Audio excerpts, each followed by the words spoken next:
सुमन अपने माँ बाबा की लाडली थी। सुमन की शादी की उम्र हो गई। उसकी शादी के लिए एक अच्छे लड़के की तलाश कर रहे थे। तभी सुमन के चाचा एक लड़के के बारे में बताते हैं। वो कहते हैं कि लड़का का नाम राजेश है। वह किसी कंपनी का मैनेजर है और वो महीने का 70-80 हजार कमाता है। सुमन के माँ बाबा ने लड़के की फोटो देखी तो उन्हें लड़का पसंद आ गया। जब सुमन की माँ ने सुमन को लड़के की तस्वीर दिखाई तो सुमन ने कहा, जब आप दोनों को लड़का पसंद है तो मुझे भी पसंद है। अब लड़का और लड़की वालों के परिवार ने मिलकर शादी की तारीख तय कर दी। सुमन के माँ बाबा बहुत खुश थे कि उनकी बेटी की शादी एक अच्छे घर में हो रही है। पूरे धूमधाम से सुमन की शादी हो गई। अब सुमन अपने बचपन के घर को छोड़कर एक नए घर चली। कुछ दिन तो सुमन को अपने माँ बाबा की और अपने घर वालों की बहुत याद आई। सुमन की शादी के अब महीने बीत गए थे। बीतते समय के साथ अब राजेश का व्यवहार बदलने लगा था।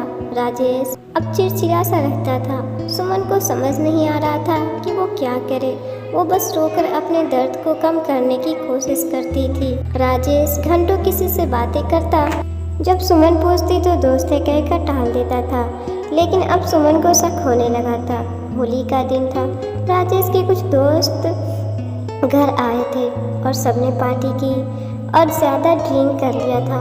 वो नशे में सुमन को आकर बोला, भाभी आप इतनी प्यारी हो, फिर भी राजेश भाई उस घमंडी रिया से दिन भर बातें करता है। ये सुनकर सुमन का शक हकीकत में बदल गया। अगली सुबह सुमन ने पूछा, ये रिया कौन है और आपकी क्या लगती है?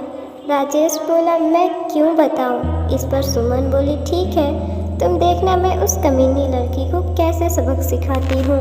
सुमन ने रिया को कमीनी कहा। इस पर राजेश को गुस्सा आ गया और उसने सुमन को बहुत मारा, कमरे में बंद कर दिया। सुमन की सास को सब पता था लेकिन वो कुछ नहीं बोलती थी। शाम को राजेश घर आया।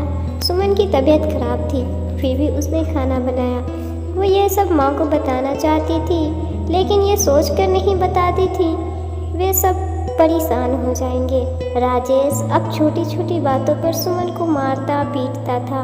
सुमन अब डिप्रेशन का शिकार होने लगी थी। किसी से कुछ नहीं कहती थी। एक दिन उसने खुदकुशी कर ली और खुदकुशी का कारण किसी को नहीं बताया। लेकिन दूसरी तरफ सुमन के माँ बाबा का रो रो कर बुरा हाल था। सुमन के माँ बाबा ने पुलिस को खुदकुशी का कारण राजेश व घर वालों को बताया। पुलिस राजेश और उसके माता पिता को ले गए लेकिन पैसे के दम पर कुछ ही दिनों में राजेश और उसके माता पिता जेल से छूट गए। जीवन में अक्सर अच्छा दिखने वाला इंसान अच्छा नहीं होता। उसके अंदर कहीं ना कहीं बुराई छिपी होती है और वही बुराई किसी की ज़िंदगी को बर्बाद कर देती है। कुछ ऐसा ही सुमन के साथ हुआ।